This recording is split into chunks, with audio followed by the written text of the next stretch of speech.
Quick, Shaq, run. Here we are, back at the desk. Seamless. Sun was in my eyes, Dan. The swirling wind, Dan. So that's what happened. Stuart Robson and Frank Leboeuf are with us. What did you make of that, Robbo? I've got no idea what was going on whatsoever. It's a bad throw, Robbo. It's a bad throw. That reminds me of Shaka in his heyday. Just lets it go. Moving out of the way. Yeah. Look at that. That is some top-class acting as well, Frank. I'll tell you what. Oscar nominated, I reckon. If you have any spare roles in your next movie, Frank, yes, we're available. Yeah, I don't know. That I was wondering who cleaned that after. We None did. Of you, I'm sure. No, we did. Yes, we did. No, we did. Because we were discussing what the best. Okay, cool. I was trying to build it back. Yeah, you was. We were concerned that if I threw it for Shaka to kick it, I don't know, Robbo. I don't know if that could have ended well. I went for the volley, No. Robbo. I thought the volley was what was needed most. I've seen Shaka try and volley it when he was a goalkeeper. No. It could have been worse than my catch, surely. I was worried about a fragment hitting my face. I'll protect the face. If reports are true that some of the players that sign for Barca in the summer can leave for free if they're not registered in time for the first league game, we discussed obviously this Kessie and Christensen. What would you advise them to do if you were their agent, Frank?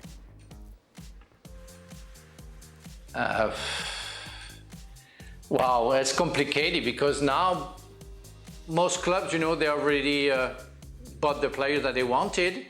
So I guess the player, when he signed for a club, is really happy to do so. So he's going to fight until the end and until the last day or the last days to stay and stick to his decision. So I would be his agent. I would talk to him and say, do you want to stay? Because we have 72 hours to make sure, is that correct? To make sure that we can stick to your decision.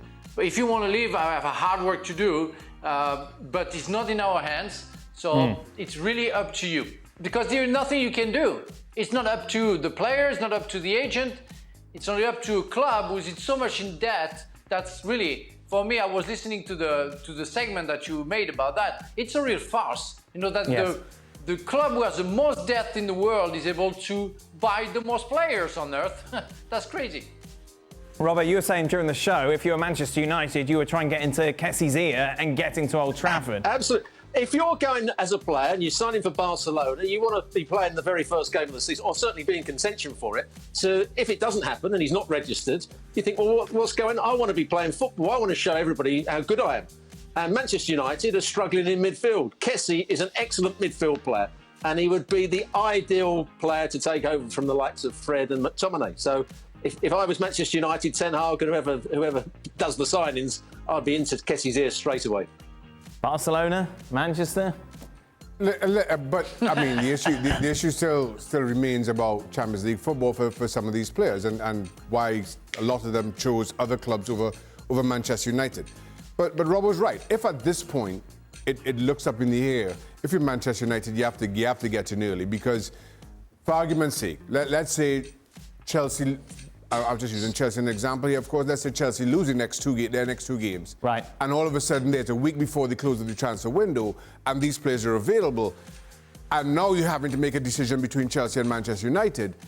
I fear that many of those players will choose Chelsea again over Manchester United for the same exact reasons. But it's, to Frank's point, it's such a weird situation to be in, because you go to a club because you believe in selling, whatever it is that entailed, you believe in what they're selling, and all of a sudden you have to face a decision about leaving that club without ever even pulling on the shirt. It's absolutely ridiculous. Shaka, with De Gea's struggles playing the ball out from the back, should United consider getting a goalie who's better with his feet? United's problem is not David De Gea. No, that is 11th on the list of players. Listen, if you want to talk about bringing players in Manchester United and players that fix those problems, a ball-playing goalkeeper is not at all high on the list. Robbo, who do you think is winning Serie A this year? I'm going to go for Inter this year. I think they'll be slightly better. I know I've said it before, but Lukaku was brilliant at Inter last time round. He didn't play well for Chelsea, of course, but back at Inter, if he can form a good partnership again, I think Inter have got every chance of winning the title. For Frank, if the injury to Pogba keeps him out of the French team for the World Cup, who do you think can step into that role in the midfield for France? Well, I guess Tchouaméni is already in the right spot, to step up. You have also Camavinga who can play in that position. You have so many talented players in midfield. I'm not really concerned about the fact that if Pogba is not able to play during the World Cup, that we have a problem, an issue in the middle of the park. I have no concern whatsoever. So we have so many talented players that I'm very confident about that. There you are, Frank's trademark humility shining through once again. I've sent this question 10,012 times. Oh, okay. Hopefully it gets seen. Start, drop and bench these Premier League legends. Schmeichel, Cech, Van der Sar. Start, bench, and sell.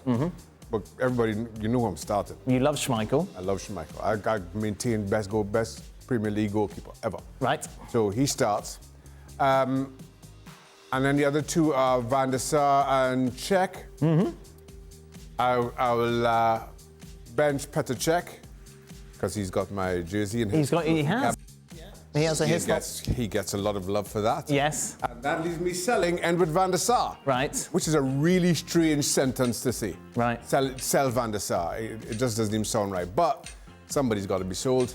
And he doesn't have my shirt. No, well, maybe he does. Well, saying that, when I met Van der Sar down in New York, Yes. and they had me sign this dummy contract. Remember that? No, I don't remember that. Yeah, a couple of years ago. He was over as director of football for Ajax. I'll send you the photo. I don't think that's a real thing that actually happened. You signed a dummy contract with Ajax, with Van der Sar. Real in my mind. They thought they'd signed a dummy. Hey! Yeah, somebody pull the plug on Robbo's camera. Who are you going for, Robbo? Schmeichel, Cech, Van der Sar? Why would I argue with Shaka? At their best, Schmeichel was the best, then Petr Cech, and then probably Van der Sar, but Schmeichel was magnificent. Final question. Dr. Hislop, as the mayor of Newcastle, if Newcastle qualifies for Champions League or even better wins the league this season, do the city have any budget for celebrations, or is that coming out of the mayor's pocket? Let me say, if Newcastle win the league, I'm not sure any kind of budget for what's to come. That'd be a in big, terms of that would be a big celebrations. party. Yes, I may have to phone in sick if Newcastle win the league. So obviously, Shaka's got a doctorate, honorary doctorate, because of Yes. your charity work. Yes. You're going to be a sir at some stage in your life, inevitably, Shaka. In my household at Yes, some point. Yeah, exactly. Frank, in France, what is kind of bestowed to you to honour your achievements? Like, do you have a sir or a dame kind of equivalent, and have you been given it? Like a sir, like if I Yes. was a sir. Is that Yes. your question? Yeah. Yes, I'm a knight. I Yeah, knew it. we after the '98 and after 2018, we've been named Knights of the Republic.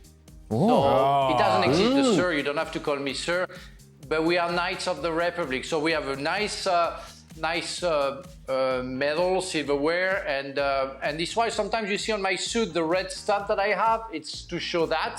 Wow. And for example, Didier Deschamps, because he won the World Cup on top of it, so in 2018, like as a coach, he became an officer, which is on top of the Knight of the Republic. Yeah. So what do the knights get to do? fancy. What do you I get to like do, Frank, as a knight? The only thing that I know is that I will never be homeless in my life because I'm going to get 30 euros per year because of that. So 30 euros I a money in year. my pocket. Don't spend it all at once, Frank.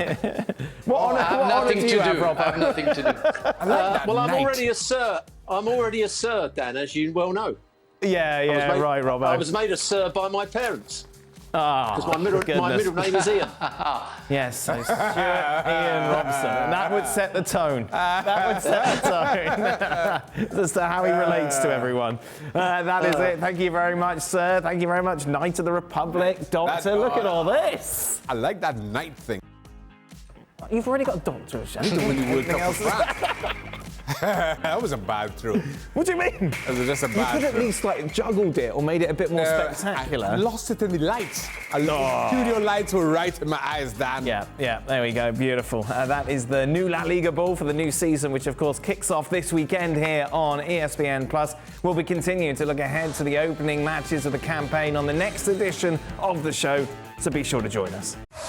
Well, thank you very much for watching ESPN on YouTube. For more sports highlights and analysis, be sure to download the ESPN app. And for live streaming, premium content, and let's not forget as well, ESPN FC 7 days a week. Subscribe to ESPN Plus.